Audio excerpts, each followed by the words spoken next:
ঘুরে যায়, রাখো, আমাকে পেছনটা করতে হবে। হয়েছে?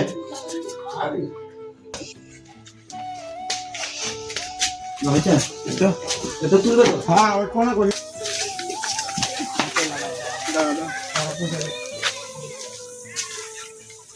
ওই দিকে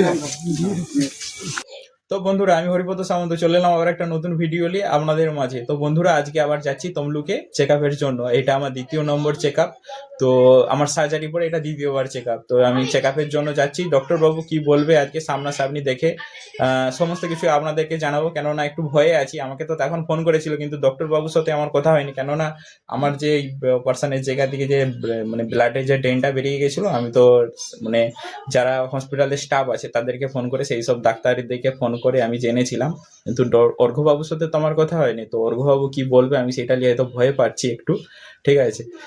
কেননা ড্রেনটা বেরিয়ে গেছে, যেহেতু আমার এটা ইনফেকশন জায়গা ছিল, আমি এটা নিয়ে একটু ভয় পাচ্ছি। কি না কি বলবে, এখন কি হবে আমি নিজেও জানি না। তো সমস্ত কিছুই আপনাদেরকে জানাবো, কি বললো না বললো সমস্ত কিছুই আপনাদেরকে জানাবো। তো আমার ভিডিওর লাস্ট পর্যন্ত থাকবেন এবং ভিডিওটাকে বন্ধুদের কাছে অবশ্যই শেয়ার করে দিবেন আমাকে সাপোর্ট করার জন্য। আর যারা যারা চ্যানেলটাকে ফলো করছেন না, অবশ্যই ফলো করে দিবেন। যারা ইউটিউব চ্যানেল মিস্টার হরিদা থেকে দেখছেন, তারা ইউটিউব চ্যানেলটাকে সাবস্ক্রাইব করে দিবেন এবং বেল আইকনটাকে প্রেস করে দিয়ে আমার পাশে থাকবেন এবং ওখানেও কমেন্ট লাইক করে আমাকে বলবেন, আপনাদের মতামত জানাবেন। উল্টি যাবে, লাইট থাকবে, তুই কোথায় নিবি? ওই কাঁদবে। এটা তো ভালো করে বিছাতে পারতে। ঠিক আছে, ঠিক আছে। না না, বালিশ তোকে আছে। এই কোথায় যাবে, কোথায়? ও ভগবান, না চুপ কর, তোকে রেখে যাবো নি।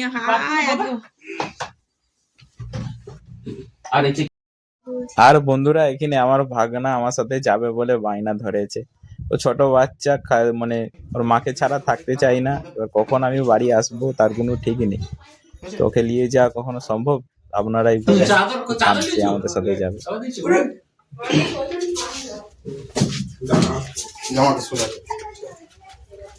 যে ভোলা জুতা পরবো না কি গো? জুতো পরলে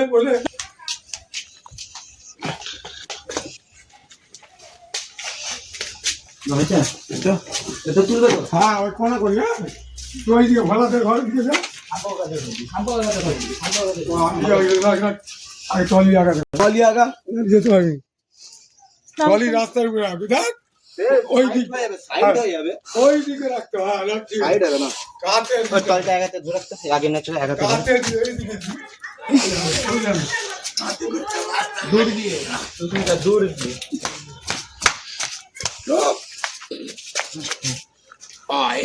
ভালো লাগছে নাকি? না না, ঠিক আছে ঠিক আছে ঠিক আছে, হ্যাঁ ঠিক আছে। দুটো বললি একটু সেই অ্যাম্বুলেন্সটা একটু এ করে দিবে এইখানে, ঠিক আছে। অ্যাম্বুলেন্সে তো তুলে বসবো। আর বন্ধুরা, আপনাদেরকে বলি না যে আমাকে হাঁটতেই হবে, চলতেই হবে।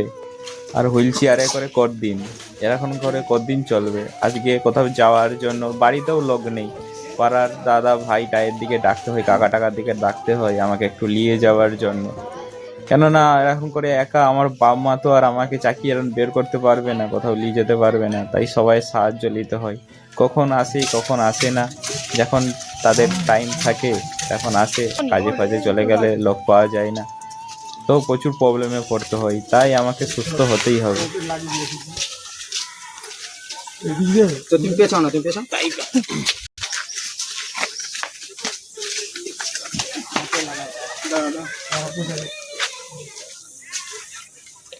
ওই দিকে ওই হাতটা সরা।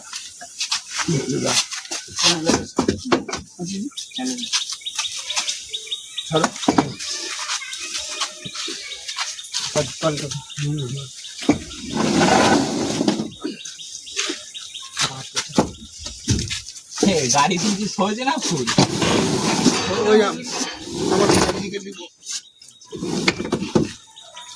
ডিউটি যাই আপনি জানেন?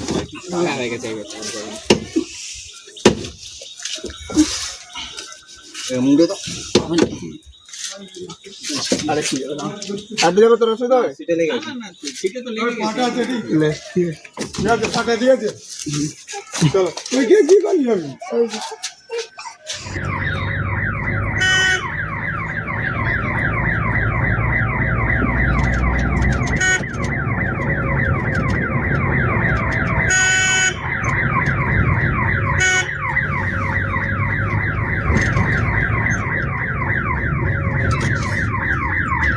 আর বন্ধুরা ঠাকুর ঠাকুর করে বাড়ি থেকে বেরিয়ে পড়লাম। এই দেখুন আমাদের মাচিনান ছেড়ে এখন আমাদের গ্রাম গোপালনগরের দিকে যাচ্ছি। তো আপনাদের সাথে যেতে যেতে কথা হবে অনেক। আর আপনাদের কাছে রিকোয়েস্ট একটাই থাকবে, আপনারা ভিডিওটাকে একটু লাস্ট পর্যন্ত দেখবেন এবং ভিডিওটাকে শেয়ার করে দিয়ে আমাকে সাহায্যের হাত বাড়িয়ে দেবেন। এবং আপনাদের কাছে অনুরোধ রইবে যে হচ্ছে যারা যারা আমার চ্যানেলটাকে ফলো এখনও করেনি অবশ্যই ফলো সাবস্ক্রাইব করে নেবেন, তাহলে আমার অনেক উপকার হবে। আর যেটা বললাম ভিডিওটাকে সবার প্রথমে একটু শেয়ার করে দেবেন, আমাকে একটু সাপোর্ট করবেন। তো চলুন যেতে যেতে কথা হচ্ছে।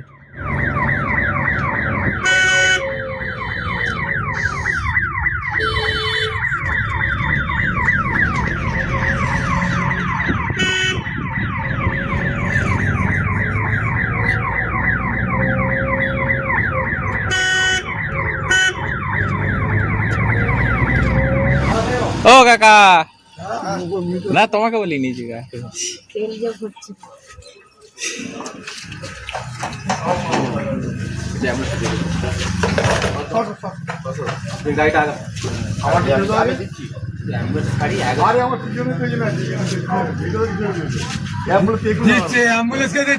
ঠিক আছে, কোনো অসুবিধা নেই, লাও লাও লাও, কোনো অসুবিধা নেই, লাও। তো বন্ধুরা এই গাড়িটা মূলত আমাদের গোপালনগর ক্লাবের গাড়ি, যতটা সম্ভব ক্লাবেরই গাড়ি। আর হচ্ছে এই গাড়িটা যখন যা হয় আর কি তেল ভরতে হয়, কেননা গাড়িটা ক্লাবে থাকে পড়ে। এবার গ্রামের যে কোনো মানুষ যদি ইনজোর্ড হয় তো এখানে যারা অ্যাম্বুলেন্স চালায়, যে দাদারা কাকারা গাড়ি চালায়, তো তাদের সাথে খালি কথা বলতে হয়। তো এই গাড়িটার ব্যবস্থা ওনাদের জন্য করে দেওয়া হয়। এবং মানে কারো যদি প্রাইভেট অ্যাম্বুলেন্স থাকে তার চেয়ে কম পয়সা, অনেক কম পয়সায় হয়ে যায়। এবং হচ্ছে এখানে খালি কথা বলতে হবে আর তোমাকে কিছু সামান্য পয়সা দিতে হবে। তো আমি এই গাড়িটা নিয়ে অনেকবার মানে খালি কাকাদের সাথে কথা বলেছি, অনেকবার গেছি। আমার যখন 2020 সালে আমি যখন অ্যাক্সিডেন্ট হয় তখন দুদিন ছাড়া খালি এই হাসপাতাল ওই হাসপাতাল, কলকাতা বলুন তমলুক বলুন, প্রচুর ছুটা দৌড়া করিয়েছি। আর তখন এই কাকারা সবাই মিলে আমাকে তখন নিয়ে যেত। ঠিক আছে, তো এই সামান্য আমাকে মোটামুটি আর কি একটু মজুরি আর তেল ভরার খরচাটা দিতে হয়। আমার যতটা সম্ভব এটা ক্লাবের গাড়ি। আর ওখানে যে হচ্ছে মানে পেট্রোল ভরছিল যে কাকাটা, ওই কাকাটাকে আমি খুব ভালো করে চিনি, তাই কাকাটাকে আমি মানে ডাকছিলাম। কাকা এবার তেল ভরছিল তো তাই অতটা খেয়াল করেনি আমাকে, না এনে দেখলে পারে অবশ্যই কথা বলতো। কাকা খুব ভালোভাবে আমাকে চিনে এবং খুব ভালোবাসে, তাই ডাকছিলাম। এবার তেল ভরছে, উনি ওনার কাজটা খুব ধ্যান দিয়ে করছিল। ঠিক আছে, তাই হয়তো খেয়াল করেনি, যেহেতু পেট্রোলের ব্যাপার কম বেশি একটু ধ্যান দিতে হবে, তো তাই ধ্যান দিয়ে করছিল। না হলে দেখতে পেলে অবশ্যই কথা বলতো। এখানে এখানে এই সাইডেই পড়বে, একটুখানি যেই আর একটু যাও, হ্যাঁ হ্যাঁ হ্যাঁ হ্যাঁ হ্যাঁ, ওই সাদা বিল্ডিংটা পেরিয়ে আছে এই রোডের ধারে একদম আছে। মণিদীপার আগে। হ্যাঁ হ্যাঁ, মণিদীপা তো সেই পাশের দিকে। চলো চলো,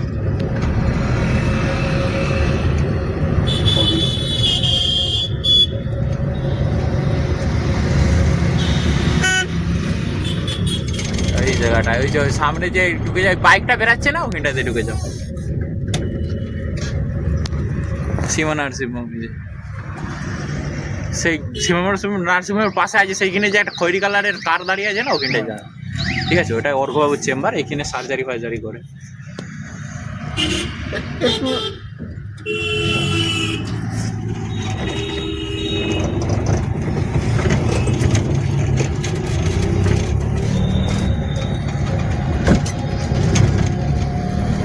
এই যে এই মেডিকেলটা দাঁড়া খয়েরি কালারের, এটাই বাবাকে দাগাটায় গাড়ি মানে ডাক্তার এসেছে মনে হচ্ছে অনেক।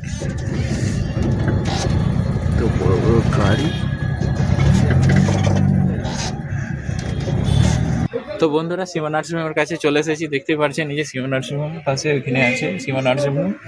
তো এই যে অর্ঘবাবু চেম্বারের বাইরে আমি দাঁড়িয়ে আছি এখন। আর বন্ধুরা আমার নামটা হচ্ছে ওই যে সুমন দা, সুমন বর্মন, যিনি আমার ওই সীমা নার্সিংহোমের ভিতরে হেল্পিং ভিডিও বানিয়েছিলেন। তো উনি আমার নামটা লিখিয়ে দিয়েছে, 6 নম্বরে আছে। তো এখন গেছে, ডাক্তারবাবু বসেছে না বসেনি, এখনও আসেনি, এটা দেখতে গেছে মা। তো আমার ভিডিওর সাথে লাস্ট পর্যন্ত থাকুন, আপনাদেরকে সমস্ত কিছু আপডেট জানাবো। হয়তো আজকে আমার সেলাইটা মানে সার্জারি থেকে সেলাইটা কেটে দিবে, তো কাটে কিনা আপনাদেরকে সমস্ত কিছুটা জানাবো। আর ইউরিন বলছি সরি, ব্লাডের ড্রেনটা তো বেরিয়ে গেছে অলরেডি। তো কী বলে ডাক্তারবাবু ওই ড্রেনটা বেরিয়ে গেছে, এখন ওইটার ব্যাপারে কী বলে আপনাদেরকে সমস্ত কিছুটাই আমি জানাবো। তো আমার ভিডিও লাস্ট পর্যন্ত আপনারা থাকবেন। আচ্ছা বাবের মধ্যে বুঝতে পারছি আচ্ছা বাড়ি এসে বুঝতে পারছি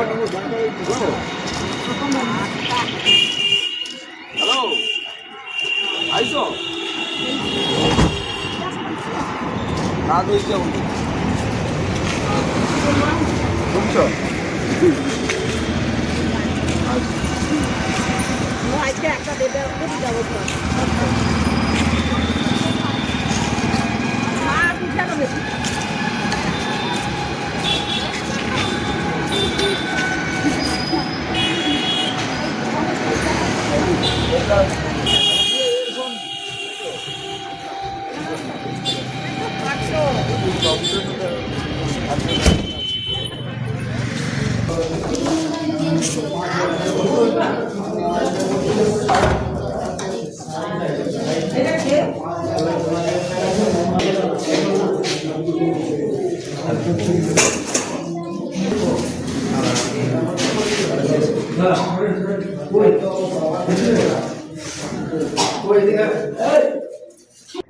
তো বন্ধুরা আমার ডাক্তার দেখানো হয়ে গেছে, কমপ্লিট হয়ে গেছে, আর আমি এখন বাড়ি চলে যাচ্ছি। দেখতে পাচ্ছেন বাড়ির দিকে যাচ্ছি। আর ডক্টরবাবু আমাকে কি বললো দেখে চেক আপের পরে, তো আপনাদেরকে সেই সমস্ত কিছু আমি বাড়িতে যেয়ে আপনাদেরকে জানাবো। আর চলুন বাড়িতে যাই, ফ্রেশ ট্রেশ হয়ে আপনাদেরকে জানাবো। আর আজকে আমার সাথে আমার মা আর বাবা এসেছে, আর আমার মামি আজকে আসতে পারেনি, কেননা আমার মামি একটা আত্মীয়র বাড়ি গেছে, তাই আমার সাথে আসতে পারেনি। আর থাকলে পারে, না হলে আসতো। তো আমার বাবা আর আমার মা এসেছে, দেখতে পারছেন। তো বাড়িতে যাওয়া যাক, আর বাড়িতে যেয়ে আপনাদেরকে সমস্ত কিছুটাই জানাবো।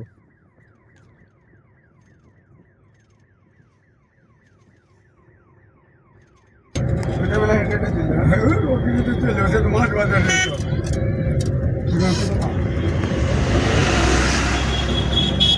এই বাস স্ট্যান্ডে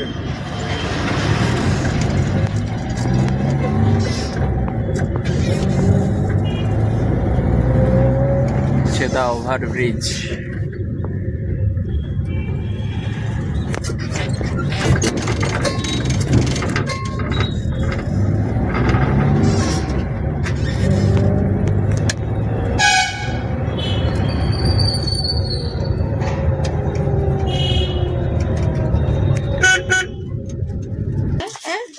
ঘরে নিয়ে যাবো। তুমি এটা নাও দাঁড়া মানে সরে পালিয়ে আয় ওদিকে তো ওই মানে সরে আয় যাও মানে সরে আয় সরে এখানে পালিয়ে আমার কাছে পালিয়ে আয় সাইকেল পড়ে গেছে তুমি হাত ঢুকিয়ে নি এখন তুমি হাত ঢুকিয়ে নি, আপনি দাঁড়াও প্যাকেট পড়ে গেছে প্যাকেটটা পড়ে গেছে তো ক্যাসিটেরটা ছাড়ো তুমি একা ছেড়ে দাও লাও ব্যাস।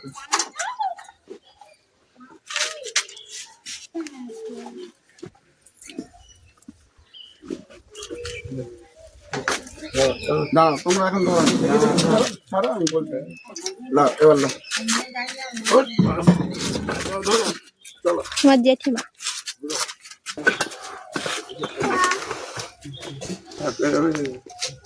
তো বন্ধুরা আমি আমার বাড়িতে চলে এসেছি অনেকক্ষণ। আর আসার পরে ফ্রেশ ট্রেশ হয়ে জামা কাপড় চেঞ্জ করে একটু খাওয়া দাওয়া করে ঘুমিয়ে পড়েছিলাম। ঘুম থেকে উঠে এখন আপনাদেরকে জানাতে চলেছি যে স্যার আমাকে ওখানে দেখে এই অপারেশনের জায়গাটা দেখে কি বললো, ভালোভাবে শুকালো না কি কি হলো। আপনারা অনেকেই জিজ্ঞেস করেছিলেন যে ঘাটা কেমন আছে, ঘাটা কেমন আছে, অপারেশনের জায়গাটা কেমন আছে। তো স্যার আমাকে দেখে ওই জায়গাটা দেখে বললো খুব ভালোভাবে শুকিয়ে গেছে। আর শুকনো হয়ে গেছে বলে স্যার অপারেশনের জায়গাটা সেলাই কেটে দিয়েছে। সার্জারির জায়গাটা যে সেলাই করা হয়েছিল চামড়াটাকে টেনে, তো ওটাকে সেলাইটাকে আর কি কেটে দিয়েছে। আর কেটে দেওয়ার পরে স্যার বললো যে এখনো তুমি বসবে না, এখনো 1 সপ্তাহ পর্যন্ত ওয়েট করো, তারপরে তুমি 1 সপ্তাহ পরে 15 মিনিট করে 24 ঘন্টার মধ্যে 15 মিনিট করে বসা স্টার্ট করবে। তাও আবার একভাবে 15 মিনিট বসে থাকবে না, একটু একটু করে 24 ঘন্টার মধ্যে আর কি একটু একটু করে বসবে। 1 মিনিট 2 মিনিট করে বসবে, 15 মিনিটই বসবে। আর ব্যায়ামের কথা স্যারকে জিজ্ঞেস করতে, কেননা আমি প্যারালাইসিস রুগী, আমাকে তো ফিজিওথেরাপি ব্যায়াম এক্সারসাইজ করতে হবে। তো স্যারকে জিজ্ঞেস করলাম, স্যার বললো না এখন ওইসব করা চলবে না, ওইটা আমি পরে বলে দেবো, কেননা ওই জায়গায় প্রেশার মোটেও দেওয়া যাবে না, কেননা তোমার ওই জায়গাটা ইনফেকশন জায়গা ছিল, অন্য জায়গাতে মাংস কেটে ওই ইনফেকশন জায়গায় ভরানো হয়েছে, ওখানে পরিষ্কার করে তো ওখানে এখনো ভালোভাবে কিন্তু মাংস গজায়নি, মানে ভরতে কিন্তু একটু টাইম লাগবে। তো আমি তোমাকে পরে জানাবো সমস্ত কিছুটা, কবে থেকে কি বসবে নাকি কবে থেকে ভালোভাবে বসবে বা কাজকর্ম করবে আর কবে থেকে ব্যায়াম স্টার্ট করবে সেটা পরে বলবে। আর আমাকে স্যার বলে দিয়েছে এখন আসার দরকার নেই, যেহেতু ঘা ভালো আছে, যদি কিছু প্রবলেম দেখা দেয় তবেই আসবে, না হলে 21 দিন পরে আরেকবার আসবে, চেক আপ করে যাবে। তখন আমি সমস্ত কিছু তোমাকে জানাবো ভালো করে। আর স্যার আমাকে আজকে মানে স্যারের ভিজিট 500 টাকা, আর এখানে সেলাই কেটে ড্রেসিং করার জন্য 100 টাকা নিয়েছে। আর আমাকে বলেছে সাবান টাবান তুমি সমস্ত কিছু ওই জায়গায় মাখতে পারো, কোনো অসুবিধা নেই। আর ওখানে ড্রেসিং ফেসিং আর করার দরকার নেই, চাপা দেওয়ারও কোনো দরকার নেই, তুমি খালি মলমটা যদি থাকে তো মলমটা আছে যেহেতু ওই মলমটাকে ওখানে একটু লাগিয়ে দিবে যতক্ষণ আছে, তারপরে আর কিনে লাগানোর কোনো দরকার নেই। আর পেটে খাওয়ার জন্য ট্যাবলেট দিয়েছে, খালি একটা পাতাই দিয়েছে, যেটার দাম 200 টাকা। তো ওখানে 800 টাকা খরচা হয়েছে, আর অ্যাম্বুলেন্সে আমি 1300 টাকা ভাড়া দিয়েছি খালি, তারপরে ব্যাস বাড়িতে চলে এসেছি। তো বন্ধুরা ভিডিওটাকে এখানেই শেষ করছি। যদি ভিডিওটাকে ভালো লাগে তো বন্ধুদের কাছে, গ্রুপে, সব জায়গায় ভিডিওটাকে শেয়ার করতে ভুলবেন না। আর যারা যারা আমার চ্যানেলটাকে ফলো আর সাবস্ক্রাইব করেননি অবশ্যই ফলো সাবস্ক্রাইব করে দিবেন, মানে ফেসবুক থেকে দেখলে অবশ্যই ফলো করবেন, এবং ইউটিউব চ্যানেল থেকে দেখলে, মিস্টার হরিদা থেকে দেখলে অবশ্যই ইউটিউব চ্যানেলটাকে সাবস্ক্রাইব করে দিবেন, আর তার সাথে সাথে ওখানে বেল আইকনটাকে প্রেস করে দিবেন। তো চলুন বাই, দেখা হচ্ছে আবার একটা অন্য কোনো ভিডিওতে।